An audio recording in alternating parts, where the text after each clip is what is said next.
So I want you to picture this. You are standing right in the middle of a really busy, a bustling emergency room. Right. And the double doors just suddenly burst open. A patient is wheeled in. They're clutching their chest. They're pale, sweating, and they can barely even speak. A classic terrifying presentation. Exactly. And to an outsider, someone just watching, the scene looks like absolute terrifying chaos. I mean, people are shouting, the machines are blaring all those alarms, and nurses are rushing in from every conceivable direction. Yeah, it really does look like sheer panic if you don't know what you're looking at. Right, but underneath that whole surface layer of like adrenaline and noise, there is actually this highly synchronized ticking clock of medical algorithms just playing out. Oh, absolutely. I mean, it is the furthest thing from chaos. What you're actually witnessing is this incredibly highly choreographed sequence of decisions. Every single second and every single movement is aggressively accounted for. And that's exactly why we're here today. Welcome to our deep dive into exactly how that choreography works. We are diving into the 2025 AHCC and ESC guideline-based diagnostic workup and management of chest pain. Which is a mouthful, but it's crucial stuff. Yeah, it really is. And we are drawing directly from the clinical notes compiled by Dr. Asifullah. So our mission today, for you listening, is to demystify these exact step-by-step mental models and literal checklists that emergency physicians are using to save lives because, every second counts. Literally. Yeah. I mean, the overarching theme of these clinical notes is that very famous medical mantra, time is muscle. Time is muscle. I love that. Yeah, and that phrase dictates everything that happens next. When a patient might be having a heart attack, every passing minute means permanent, irreversible death to heart tissue. Yeah. So the goal isn't just figuring out what's wrong, it's about doing it flawlessly, without a single wasted movement under just extreme time pressure. Right, you're basically fighting biology with logistics. Exactly. So let's unpack those logistics, because the guidelines mandate this strict 10-minute deadline. 10 minutes from the moment that patient crosses the threshold for the initial diagnostic workup. It's a massive scramble. I can imagine. And the very first thing the medical team does is run through what they call the ABCDE assessment, which, it sounds super basic, like learning the alphabet. Right, but these are the fundamental pillars of keeping a human being alive. Mm. Before anyone can even begin to think about complex, nuanced diagnoses, they have to ensure the patient is physically stable enough to just survive the next few minutes. Okay, so let's walk through it. A stands for airway. Yeah, so the physician needs to know, is the airway patent, which just means, is it actually open and clear? Or is it blocked by swelling or fluid or even the patient's own tongue? Wow, okay, so do they need a breathing tube right this second? Exactly. And then B is breathing. Yeah. So what is their respiratory rate? What's their oxygen saturation? And what do their breath sounds actually tell us when we listen with a stethoscope? Right. And then C is circulation, which I read isn't just, checking a pulse. They're actually checking blood pressure, often in both arms. Yes, both arms. That's a huge clue for a specific deadly condition that we will definitely get to in a minute. Oh, right, the dissection thing. We'll Yeah. get there. But they also check capillary refill during C, which if you've ever pressed down on your fingernail until it turns white and then let go to see how fast the pink color returns. That's capillary refill. Right. And it tells the doctor instantly how well blood is reaching the extremities. Exactly. Moving right down the line, D is disability. This is a rapid check of the patient's neurological baseline.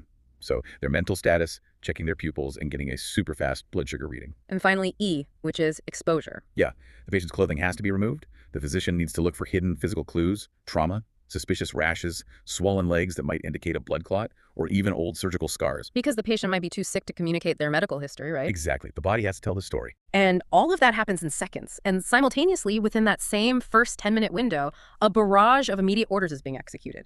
It honestly reminds me of like a Formula One pit stop. That's the perfect analogy, yeah. The car pulls in and suddenly there are 20 people and everyone has a specific simultaneous job. Like one person hooks the patient up to a continuous cardiac monitor. Yep. Another person is placing 2 large bore IV cannulas, which are essentially these thick intravenous lines placed in the arm so massive volumes of fluids or life-saving drugs can be pushed instantly. Right, you need that access immediately. And blood samples are drawn. A portable chest x-ray is ordered right to the bedside. But amidst all of that synchronized movement, there is one test that the guidelines highlight as the absolute priority, the 12-lead ECG, or electrocardiogram. Yeah. It absolutely must be completed and interpreted within 10 minutes of arrival. Okay, this is where I have to pause because I read that and I thought, why is the 12-lead ECG the absolute MVP here? Like, why is it prioritized alongside breathing and pulse even before we get a single blood test result back from the lab? Well, the ECG is the fastest, most reliable way to identify the most time-sensitive killer of all, a STEMI. STEMI. Right? Which stands for ST elevation myocardial infarction. It is a severe, fully occlusive heart attack. Fully occlusive meaning? Meaning a major coronary artery,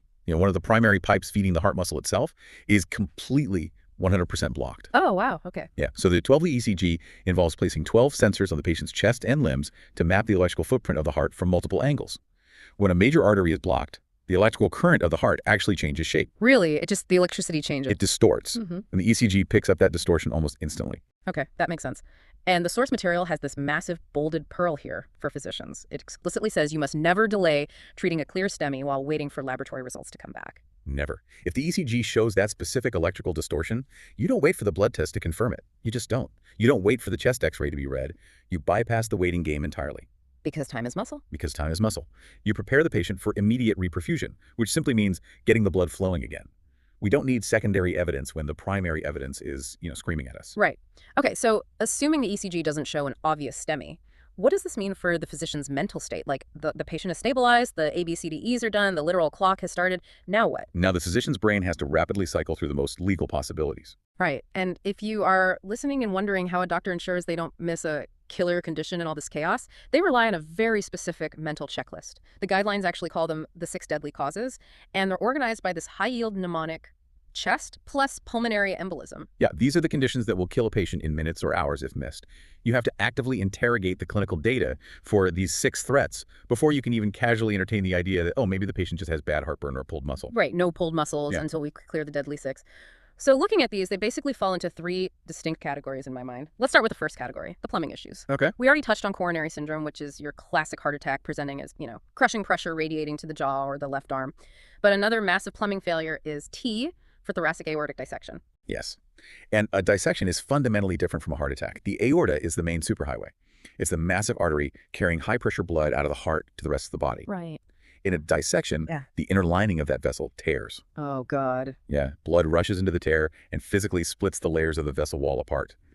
Patients describe this not as pressure, but as a sudden tearing or ripping pain that often radiates right through to their back. And remember earlier we mentioned checking blood pressure in both arms during the ABCDEs. Yes. If the doctor sees a difference of more than 20 millimeters of mercury between the left and right arm, that is a massive red flag that the aorta is tearing, right? Like, it's disrupting the blood flow unevenly. Exactly. That arm pressure difference is a classic clue. Huh. And the last of the plumbing issues is pulmonary embolism, which is the +1 to the chest mnemonic. Right. This is a massive blood clot that has traveled into lungs, blocking blood from getting oxygenated. Patients present with pleuritic chest pain. Meaning it feels sharp? Yeah, sharp, and it hurts much worse when they take a deep breath, along with profound shortness of breath and a racing heart. Okay, so those are the plumbing issues. The second category I see here are what I'd call the pressure cookers. Like conditions where trapped air or fluid is physically crushing the organs. That's a good way to put it. So H in the mnemonic stands for heart tamponade. Tamponade is a terrifying mechanical failure. So the heart sits inside a protective sac. If fluid or blood rapidly fills that sac, it squeezes the heart so tightly that the heart chambers physically cannot expand to fill with blood. It's just trapped. Yeah. And to identify this, physicians look for Beck's triad. Which is? Hypotension, because blood isn't pumping out.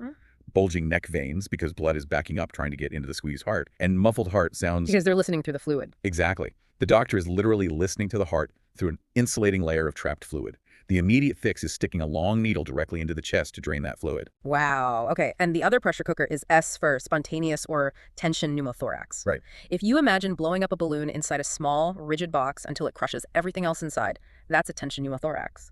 A hole in the lung leaks air into the chest cavity, building immense pressure that collapses the lung and pushes the trachea and the heart to the opposite side of the body. It's extremely dangerous. Yeah. And there is a critical life-saving rule in the guidelines regarding tension pneumothorax. If a patient is unstable, meaning they have low blood pressure and absent breath sounds on one side, the physician must perform an immediate needle decompression. Meaning? You jam a needle into the chest cavity to let that trapped air hiss out. Crucially, the guidelines explicitly state you do this blindly based on your clinical exam before getting any imaging. Wait, you don't even wait for the x-ray to prove it? No, waiting for the x-ray to process could cost the patient their life. You treat the immediate threat based on your physical assessment rather than waiting for photographic proof. Wow. Okay, that is intense. All right, the final category is the oddball, the collateral damage. ELIO in the chest mnemonic stands for esophageal rupture. Yeah.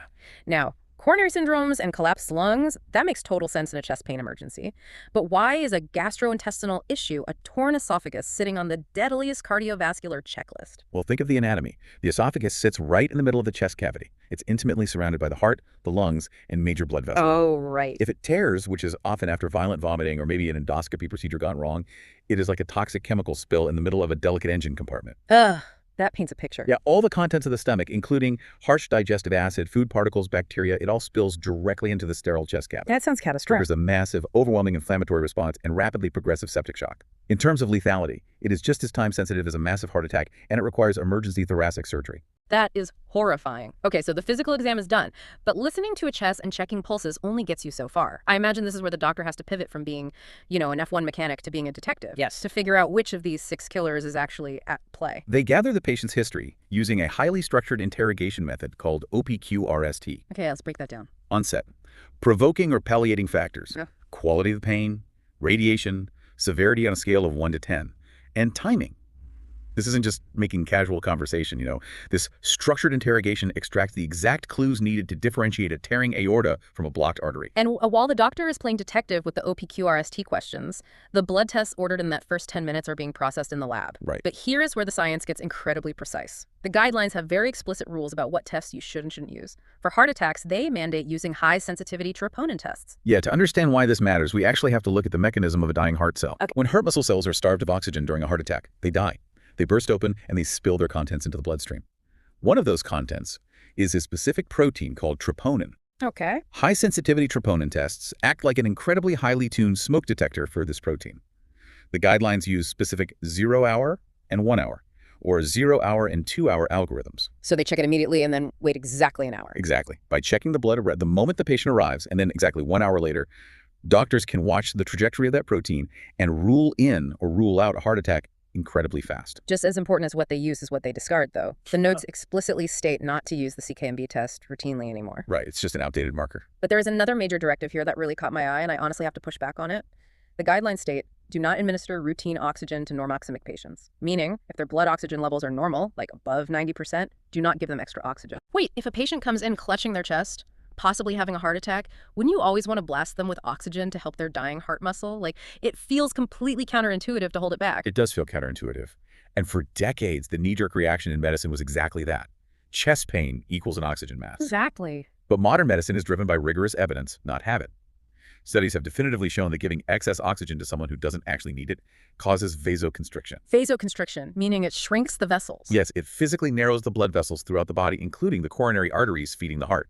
Wait, so you are clamping down the exact pipe you're trying to keep open? You could actually be doing more harm than good just by putting a standard oxygen mask on them. Precisely. It worsens the very ischemia you are trying to treat. Wow. And this philosophy of evidence-based restraint connects perfectly to another rule in the text regarding the D-dimer test. The D-dimer. Yeah, D-dimer is a blood test used to help rule out blood clots, like a pulmonary embolism. But the guidelines say it is strictly for patients with a low or intermediate pretest probability. It is not a universal screening tool to just throw at every patient. Right, so you don't just order it for everyone who walks in. No. Ordering tests or given treatments without a highly specific clinical rationale wastes precious time, it generates false positives, and it clouds the diagnostic picture. Okay, so let's look at where we are. The physician has gathered this mountain of data, right? They have the ABCDE assessment, the MVP ECG, the OPQRST interrogation, and the high-sensitivity troponin trajectories. Once they have all that data, they have to synthesize it incredibly fast to decide the patient's ultimate fate. Yes. That brings us to risk stratification, specifically something called the heart score. The heart score takes the subjective art of medicine and turns it into objective math. It stands for history, ECG, age, risk factors, and troponin. Each of those 5 categories gets a score of 0, 1, or 2. For instance, a patient over 65 gets 2 points for age. A patient with severe risk factors like diabetes, smoking, and hypertension gets points. And it spits out a final number from 0 to 10. If a patient scores a 0 to 3, they are deemed low risk and might just get a safe discharge home. If they score 7 to 10, they are high risk and admitted immediately for aggressive intervention. But what happens to the patients in the middle? The 4 to 6s. Well, those intermediate patients are sent to an observation unit. Okay. This isn't just a waiting room, though. It's a dedicated area for continuous cardiac monitoring and serial testing. The doctors will watch them closely, perhaps run a stress test or track their troponin levels over several more hours to ensure a heart attack isn't just slowly brewing. But what if that initial 12-lead ECG did show a STEMI? What does the aggressive management actually look like? The preferred strategy is primary PCI, percutaneous coronary intervention. It is an incredible feat of modern medicine. The surgical team will snake a microscopic wire, usually up through an artery in the wrist or the groin, all the way into the beating heart. Wow. Yeah, they locate the exact blockage, they inflate a tiny balloon to crush the plaque against the artery wall, and they leave behind a metal scaffold called a stent to keep the pipe open. The guideline target is to go from first medical contact at the hospital door to having that balloon inflated in the heart in under 90 minutes. Under 90 minutes. To mobilize an entire surgical team and perform microscopic plumbing on a beating organ? That is absolutely staggering. It really is. And the specific management protocols don't stop there. Take the protocol for acute aortic syndrome, where the aorta is tearing. The strict protocol is to give intravenous drugs like esmolol or labetalol to lower the patient's heart rate to below 60 beats per minute before giving vasodilators to manage their blood pressure. This sequencing rule is absolutely vital, and it comes down to the physics of hemodynamics. How so? Imagine the heart as a pump and the aorta as a high-pressure hose. If the inner wall of that hose is peeling apart, it's not just the overall baseline pressure of the water that makes the tear worse. It is the sudden sheer force of the water hammering against the tear with every single pulse. Oh, I see. So the physical pulse itself is acting like a hammer, literally widening the tear. Exactly. In physics, it's called dPdt, the rate of change of pressure over time. By lowering the heart rate first, forcing the heart to beat slowly, like to under 60 beats per minute, you reduce the sheer force and the frequency of the blood hammering against that tearing vessel wall. You stabilize the mechanical stress. Wait, if you just drop the blood pressure first by opening up the blood vessels, wouldn't the heart reflexively beat faster to compensate? That is exactly the danger. The heart would speed up, meaning more rapid hammering against the tear, and you could actually cause the aorta to rupture completely. So the ironclad rule is heart rate first, then blood pressure. It is literal structural engineering applied to the human cardiovascular system under the most stressful conditions imaginable. Perfectly said. So just to recap this incredible high-speed choreography, when a patient hits the ER doors with chest pain, there is a 10-minute scramble to secure the ABCDEs, place large bore IVs, and get that 12-lead ECG to hunt for the electrical footprint of a STEMI. Right. Then the physician's brain shifts into detective mode to rule out the chest mnemonic. The 6 deadly causes, from a tearing aorta to the toxic spill of an exploding esophagus. They use OPQRT to gather history. They rely on bursting cells to spike high-sensitivity troponins while intentionally withholding routine oxygen to prevent vasoconstriction. A lot to balance. It's massive. And finally, they crunch the heart score to dictate exactly whether the patient goes home, to observation, or gets rushed for a 90-minute balloon and stent. It is the ultimate system of creating order and survival out of biological chaos. So for you listening, the next time you're watching a medical drama on TV, or if you ever find yourself sitting in an ER waiting room wondering why things are happening the way they are, you will now understand the invisible, high-stakes algorithms playing out in the doctor's minds. Yeah, you know exactly why that ECG comes before the blood test. Exactly. You know the exact mental checklist they are running through, and you even know why an oxygen mask might actually be held back to save a patient's life. You are finally seeing the matrix of the emergency room. But as airtight and engineered as these guidelines seem, there is this lingering mystery found at the very end of our source material. Oh, right, the note at the end. Yeah, the author of these clinical notes, Dr. Esifula, includes a small final directive at the bottom of the page. Just says, add recommendations for above 75 years old. It is such a profound loose end to leave on a document so entirely focused on strict protocol. It really makes you stop and think. I mean, we just spent all this time detailing this incredibly aggressive time-as-muscle machine, thick 5Es pushing fast-acting drugs, rapid catheterizations into the heart, strict mathematical cutoffs for surgery. But how does that entire system have to fundamentally change when you are dealing with a frail patient over 75? When a senior citizen's body might not actually survive the sheer trauma of the very treatments that are meant to save them. It's completely different. It's an entirely different medical landscape, a completely different set of ethical and physiological questions, and something for you to mull over until next time.